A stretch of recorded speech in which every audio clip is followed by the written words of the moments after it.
Good morning, everyone. My dear colleague, Richard Quest, got my name wrong. I'm going to have... Richard, it's Eleni. I'm Eleni Giokos. I'm an anchor and correspondent at CNN. Fantastic to be with you this morning, and incredible to watch Richard and the managing director of the IMF tackling some of the big global issues. And I'm so delighted to be talking about another fantastic topic, an alliance, one that has been growing for many, many years. We're going to be talking about the Brics, but I'd like to introduce you to my fantastic panelists this morning. André Esteves, Chairman and Senior Partner at BTG, Portugal and Brazil. We have Dr. Eric Li, Chairman and Managing Partner at Chengwei Capital, China. Welcome. Lubna Olayan, Chair of the Executive Committee at Olayan Financing Company.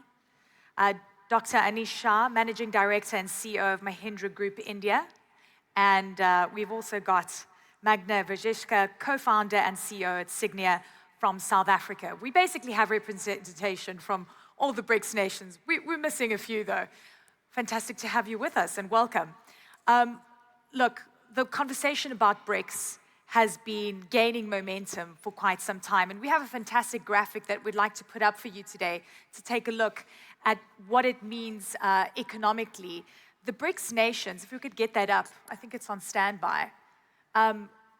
We're seeing the economies of the Brics nations that are going to rise to around trillions of dollars, around $30.8 trillion by 2024. We're seeing a political and economic alliance that is strengthening. But the question is, what is the relevance on a global stage? I think the conversation has been that it's going to be taking on institutions that have been entrenched in society, and now the global south is going to have a much stronger and powerful voice. So I'm going to start off with the gentleman next to me, André, to give me a sense of how you're viewing Brics and how it has evolved for you in terms of what you're doing. Well, first, your point about relevance is a natural one. You mentioned global GDP, which is a normal measure, but if you look at the next 2 billion people, new people in the planet, 98% will come from the global south. If you look at energy consumption in 10 years' time, 80% of energy consumption will be in the global south. So it's a natural relevance perception about the Brics. And beyond anything, it's a cooperation between countries that have relevance complementary economic characteristics. So if you look at Brazil, for example, is the largest food exporter in the world, and quite important for China and for other players in the country. It's an open country for investments, which is our core objective. So if a Chinese company wants to buy an infrastructure asset in Brazil, it's open for that. If an European investor wants to do that, it can do. So it's the relevance is there, and the economic cooperation, I think, is there. Yeah, the political ties, though, also have to be aligned. It's great to have you with us, Eric. Look, globally, China and the US, we know, are currently experiencing trade tensions. We know what that means in terms of sourcing of raw materials. We know what that means for technology and the chip-making industry. There have been so many things that have been going on. But China is the powerhouse within the Brics nations, at least for now. We know that there's 6 new entrants that will be part of the Brics alliance. But in terms of China's relevance and importance politically and economically, and how that plays into what we're seeing globally, how would you weigh that up? Well, look, I think one of the most problematic and troubling trends and forces in the world today is deglobalization. Okay? So we've been on this globalization train for 30 years and achieved great successes. But now, we seem to be going backwards. The world is being refragmented. And this deglobalization is primarily driven, interestingly, by the developed countries, the US, for understandable reasons, because I think it's clear that if globalization continued as it was going on, the US and the Western countries, the global North, would be at risk of losing their competitive advantage. Okay, so when we first designed globalization 30, 40 years ago, there was this idea of center and peripherals. Okay, so the center is the US, and the peripherals are the global south, what we call global south today. And there's a division of labor. So the US and its few Western countries, they're in charge of R&D, science and technology, the high margin stuff, military, and the global financial system. The rest of us are in charge of cheap labor, raw materials, and supply the market. Okay, it worked beautifully. But Things are getting, it's shaking but up it could now. not go on because Yeah. the rest of us don't want to be staying in the peripherals, especially China, the biggest peripheral, said no. They want to move up the value chain. So there's now going to be some competition. And the US calls it small yard and high walls. Okay, erect some walls to protect the technological advantage. But, so what China, you asked the question, China and Brics, what China has the most in common with the entire global south is that the entire global south, within which Brics is one of the most important spheres, they have a common interest of continuing interconnectedness, of continuing globalization, because they need to develop. Without continuing the globalization, they cannot develop. Okay, so it's the economic driver that's driving all this together, and China is perhaps, just by sheer size, the most significant player in this movement. Really fascinating. There's a lot of things I want to delve into with that, but I'm going to get through everyone first. Lubna, welcome. Thank you. Are you convinced that BRICS could work and align politically and economically? I am convinced BRICS could work. Having China and India is a key thing for BRICS working. This is the second largest economy, India fifth, and soon to be the third largest economy. So you have the second and the third largest economy potentially there. It should work. But obviously now I think politics dictate economics, even though as a business person I'd rather have economics dictate politics. So, but for us, I just want to say something. For Saudi Arabia, we've received, from my understanding, we've received the invitation, and I think, of course, for the Saudi economy being there with the largest trading partner in 2022, China was our largest trading partner, and India was our second largest trading partner. So it is great to be with our largest two trading partners. And Saudi Arabia had 160 billion trading with the BRICS countries. So it's important for Saudi Arabia to basically join the BRICS nations. The decision, I guess, will be made in January 1st. Yeah. So we're waiting for that. And of course, when I say will BRICS work, I mean BRICS as it stands right now, which of course has been on the go since 2009, but importantly, the new invitations that have come through. And the question on Saudi Arabia is a really big one. Anish, you have an enormous company. You're you're doing incredible things. And you have a big footprint in Africa, for example. You've got a footprint around the world. Has the BRICS alliance in any way impacted what you do and been able to elevate your business prospects? It has the potential to impact it. But you haven't seen an impact as yet? Not as yet, but where we stand in the world today is frankly a dangerous position because the world is fragmented. There is a lot of finger pointing that goes on. There's a lot of rhetoric around blame someone else. And we really need to find a way to get that back to one world. We've seen a recession that's around the corner, that has been around the corner for a while but hasn't come as yet. There's a lot of focus on climate change and the energy transition, but a lot of challenges with that. And therefore, the entry of the new nations in BRICS is a very important point. I think that will help re-energize BRICS. Because the other factor here is we've moved from a single entity, in a sense, controlling the world, to what would be a multipolar world. There has been a talk of a bipolar world. Yesterday, there was a panel discussion on a tripolar world with India, China, and the US. But I would firmly submit that it is multipolar. Saudi Arabia has a very important role to play. And India has been at the forefront of trying to drive one common dialogue The G20 success that we've seen in the past few months was really driven by trying to get the nations together, trying to get the voice of the global south with the global north, but at the same time, I don't like these distinctions. Again, it should be, how do we work together to create that one world?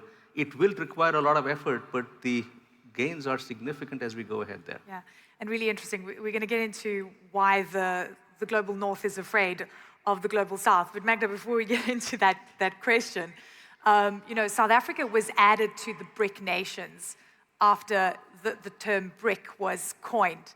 And many questioned the relevance of why South Africa should be part of the alliance. And now we've got other countries that have been invited, and some of them don't really have perhaps political and economic commonalities. At least people are questioning this. From your perspective, tell me what you think about the current lay of the land. And I guess the big question then becomes, you know, are the BRICS nations with its new partners really going to be taking on a new power play in the world? So I think, you know, representing South Africa, which frankly, you know, here's the BRIC and here is South Africa. However, I think South Africa has an important role to play in the BRICS because we represent, you know, different and we face different set of challenges than other BRIC countries. So we are facing issues of, you know, failing infrastructure, a need for both construction and reconstruction.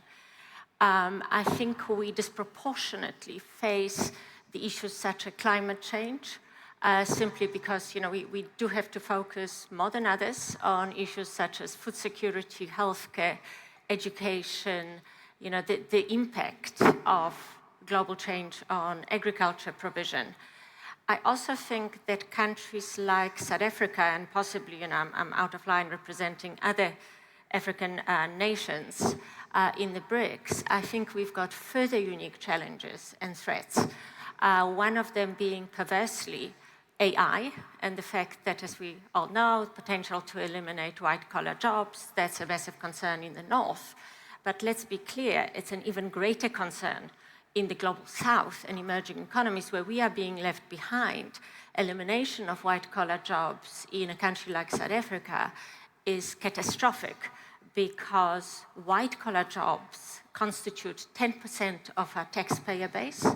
If you eliminate that taxpayer base, you are eliminating tax revenue, that's 35% of South Africa's tax revenue, and you're eliminating job creation in the blue-collar space. So that's just one of the issues that South Africa is facing that other countries are addressing heads-on. We are not. And hence, you know, this dependence on global South, on the other players in this alliance, is potentially much higher. And hence, you know, to me, the core of the BRICS will be the success of the new development bank and what role that can play in assisting countries such as South Africa, which is not necessarily what, you know, China or Brazil or India require. And again, just one statement, because, you know, I am in Saudi Arabia. I think right now, potentially controversially, I think the new development bank needs Saudi Arabia to join much more than Saudi Arabia necessarily needs the new development bank. That's a really good point, right? So, I mean, the development bank, the BRICS Development Bank, has been able to fund certain projects. And in fact, it's coming from a different perspective, isn't it? It's looking at risk in a very different way, very different to what the IMF and the World Bank is doing. So this then raises the question as to perhaps why there is this fear that BRICS could be tipping the power balance globally. Why is the global north, Eric, so afraid of what BRICS could potentially stand for? Are they worried? Well, like I said, I think the world economy is going through a transition. We're at a threshold that somehow that the old design of globalization, the center and peripherals, are going to be broken up. So there's a potential for the global south, important countries at least in the global south, to move up the value chain to get the high value industries. And that does pose a threat to the center where they make most of their money from. It's just pure economic competition.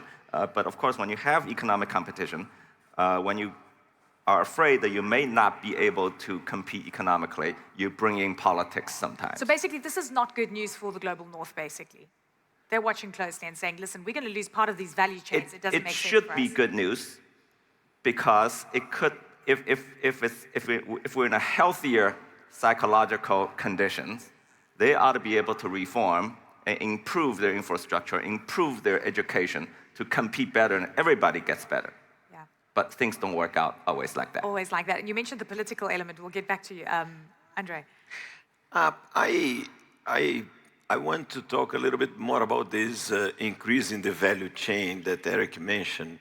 I think the existence of Brics in a certain way of its own merit. If you look at what's happening, the Chinese leadership in certain parts of technology, the amazing digital revolution in India, or the Saudi amazing leadership in energy transition, or when you look in Brazil, that last year constructed more fiber optics network than US, or the level of the technological agricultural revolution that we see.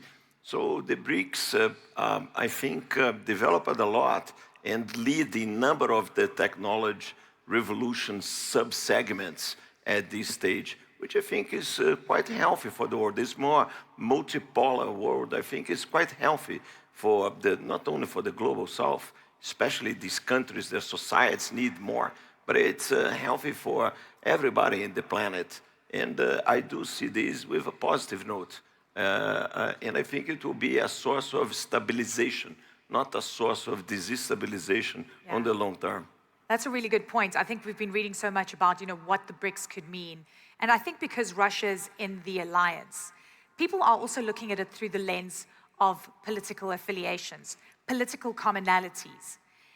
And that becomes an issue because they're starting to actively look at, what is happening between China and India? What is the relationship between South Africa and then potentially Iran coming into the fray? What are the political commonalities? Anish, can you give me a sense of how you're viewing the political landscape and commonalities within the Brics alliances and the new members? I'd go back first to what Lubna said. Yeah. We will see success if economics drives politics and not vice versa.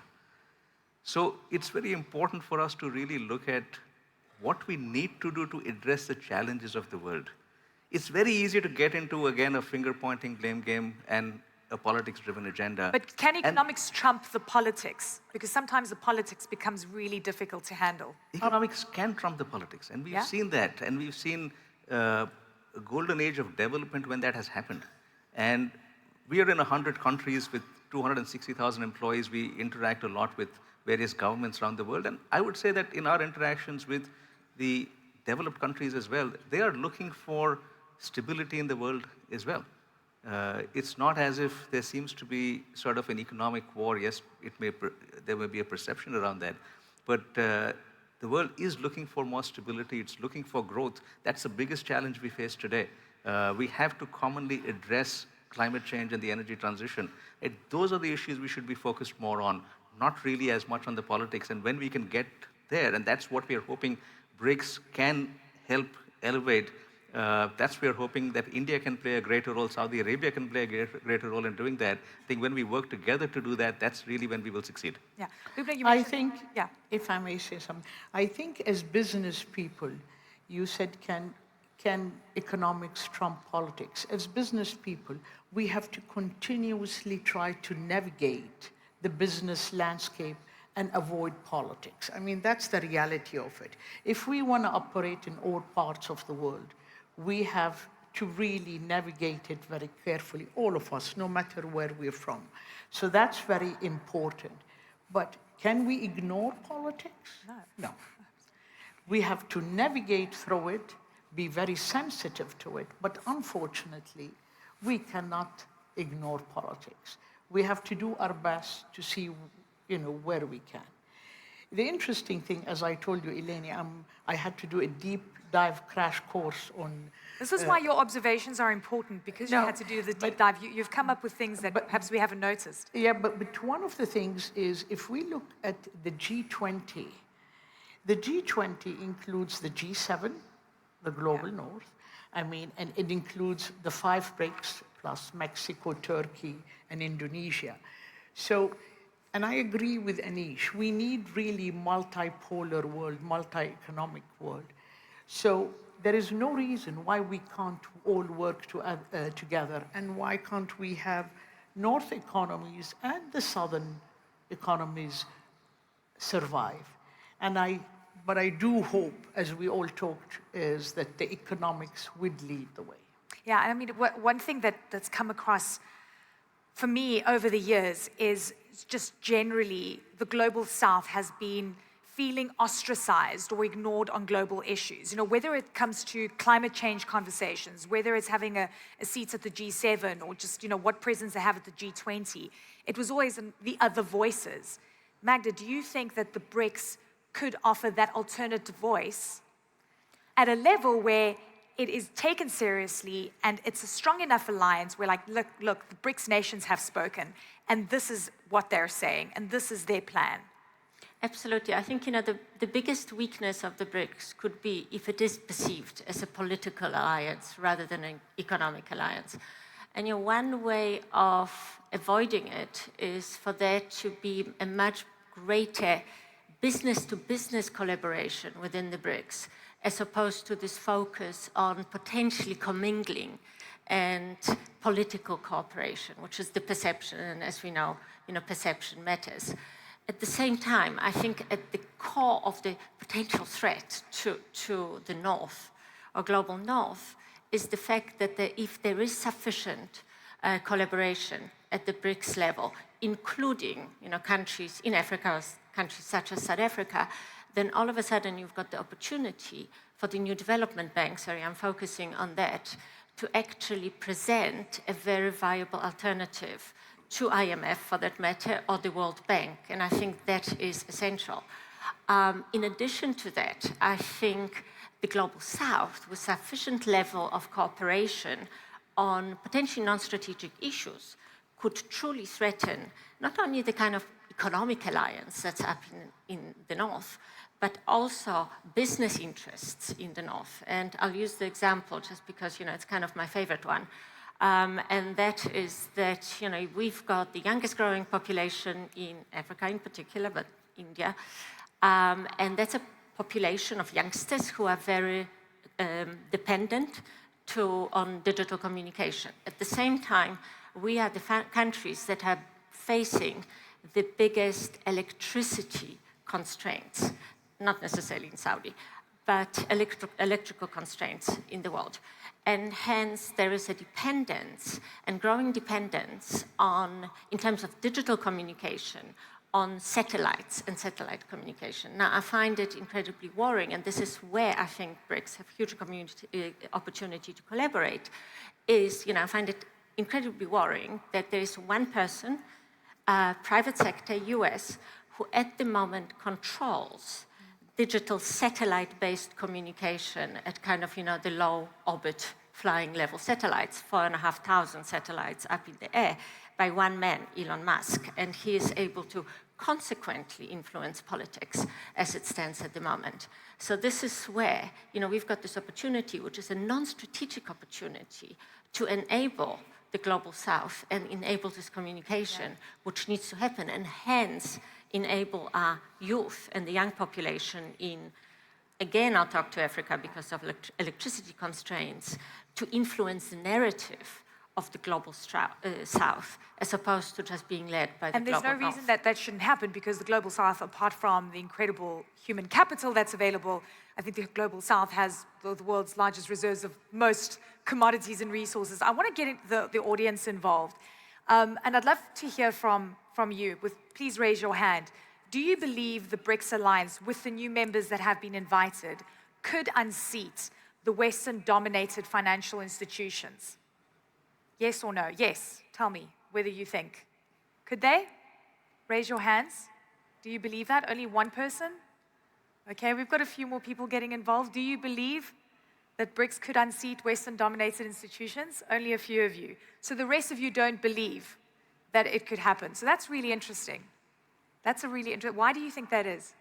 Well, the only comment I have on that, and that is, we're very used to this world which is dominated by the US dollar, but there is a whole new digital evolution that is happening, which is, the emergence of central bank digital currencies, an example, as an alternative way of business-to-business trading, which kind of falls outside of the US dollar-driven economy. And we've just had, I think PetroChina just settled its first oil transaction using China CBDCs.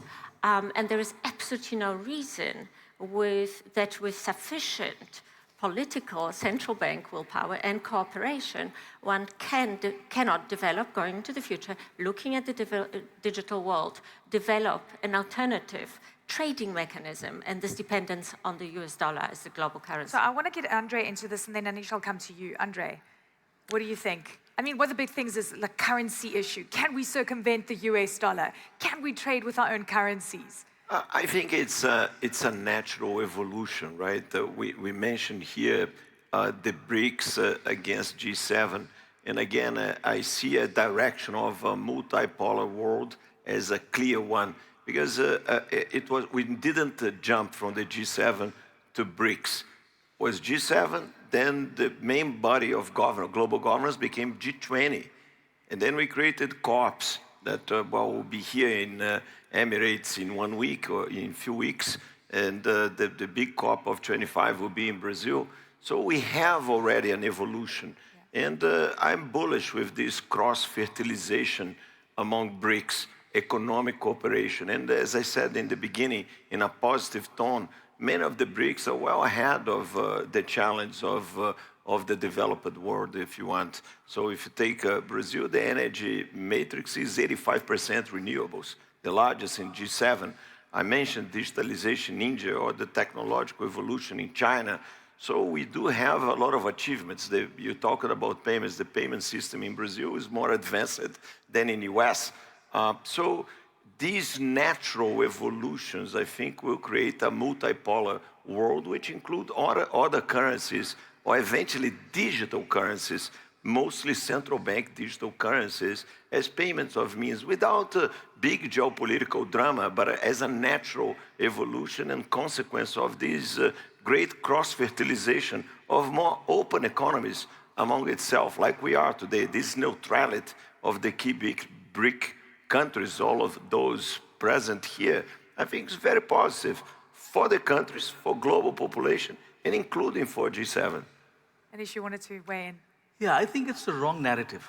The narrative is not about whether BRICS will take over the West, whether it's BRICS versus G7. It's about how can BRICS help get the world together. And let me deep dive on a problem that we're grappling with and trying to spend a lot of time on around energy transition. We've seen renewable energy double production in the last 10 years. At the same time, it's gone only from 9% to 13% of energy globally. If we have to meet our climate goals, we've got to ramp that up significantly. We've got to be able to make the investments. We've got to be able to have the capital for it.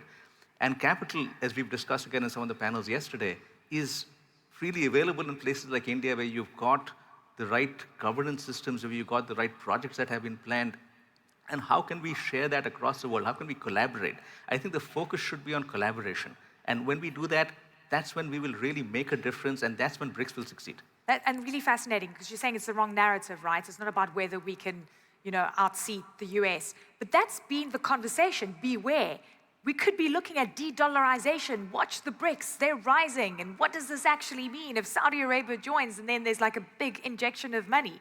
You think those arguments are just not relevant? There will always be arguments, and that's the reason why we have the world that we have today. But the focus really should be on collaboration and how can we work together to solve problems. I hope Saudi Arabia would be more than an injection of money. No. Saudi Arabia, I think, is leading in the climate and the sustainability, and I think Aramco as a company is spending a lot of money and efforts into really driving the world in terms of environment. We have committed by 2050 to be quite 50%. We will be neutral, and we will be environmentally, our energy will be quite from renewable sources.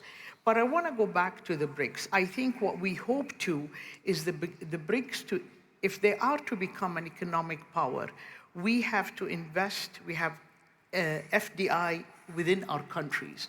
I was reading the largest FDI investor in the BRICS is the US recently. So when do we, the BRICS, invest in each other's?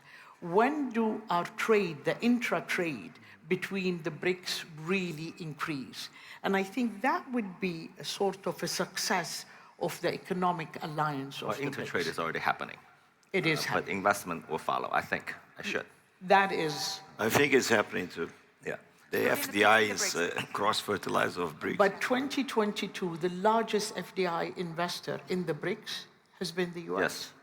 So it's interesting. When are we, or when are the BRICS countries are going to invest in each other? Exactly, and it's a good point because it's the developmental bank which needs to be further capitalized. That's what it basically comes down to. Just reminding everyone that the members that have been invited is Argentina, Ethiopia, Iran, Saudi Arabia, Egypt, and as well UAE. as the UAE. We've got to watch carefully what this alliance will mean. Show me who your friends are, right? This is going to be important. So we've got a few minutes left. I want to hear from everyone how you're seeing this and perhaps a couple of forecasts in terms of trends going forward. Eric, did you want to start? Well, I think I want to come back to Lubna's point about economics leading. The narratives that you mentioned exist, Yes. and they dominate the media. I see that. But I see them as arguments and efforts to politicize economics, and we must resist that. The biggest difference between the global south, which is much bigger actually, and the global north is that the global north is a very homogeneous group. They share similar political systems, similar religions, same values.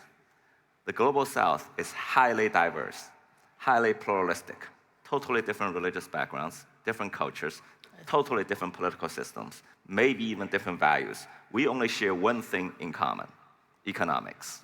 We share one thing in common, is our desire to deliver better lives to our peoples in our own ways through development. So I think that's the most powerful unifying force for the global south and BRICS. And that's what we need to preserve, and that's what we need to encourage, and that's what will make us successful. So we are political only in that we are the anti-political. I like that. And look, and it's not just the media narrative, right, that is putting these arguments out. These are reputable research institutions that are talking about this, which we then cover. But say, for example, there's escalation in the region with what we're seeing happening in Israel with Hamas, and Iran gets involved. We're seeing what happens with Russia and Ukraine. And then you've got an alliance member that is embroiled in some kind of geopolitical issue. How do you then respond to that? Well, I'm not even sure alliance is the right word to describe BRICS. Like I said, we're a pluralistic group. Yeah. So we are driven by a common goal of further development, further globalization. And that's not to say that member states won't have conflicts in other areas. Well, you put that aside and focus on the economics. Okay, we've got a few minutes left. Very quickly from everyone, just a couple of notes. No, above everything else, I think the BRICS is an economics cooperation and initiative to promote cross-fertilization above anything else of development to deliver better societies, better achievements for our people. Lubna.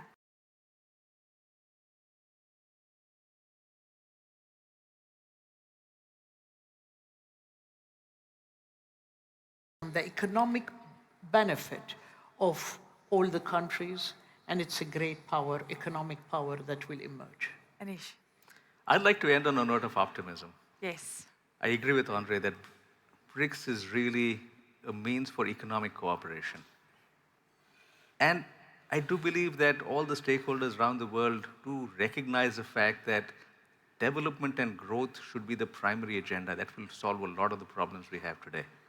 And therefore, I am optimistic that the world will come together to be able to recognize that, get past the problems we have today, and it will create more opportunities for all of us. And solve some of those issues. Thank you, Anish. Magda. And I think that concept of collaboration between Global South and Global North is absolutely essential. And we've just seen an example of where that hasn't happened. And that is, COP27 didn't achieve much in terms of climate change initiatives and collaboration, but they did agree on establishing of this loss and damages fund. And yet, what we have seen last week, I think, is effectively representatives of emerging markets, for that matter, or representatives of Global South walking out of those negotiations simply because of disagreements over the funding and disagreements over who will oversee this loss and damages fund, which is World Bank, versus the potential for the new development bank to do so. So we cannot throw the baby away with the bathwater. The collaboration is essential, and the collaboration is essential to bigger issues than political issues right now. And that is, for not to be dramatic, but, survival of the world as we know it. Thank you so much. Look, one thing I'm walking away with, focus on the economics, and the politics will hopefully fall in place. I wish you all the best. Thank you very much. Great to have you on the panel. Ladies and gentlemen, big round of applause for our panelists today. Thank you so much.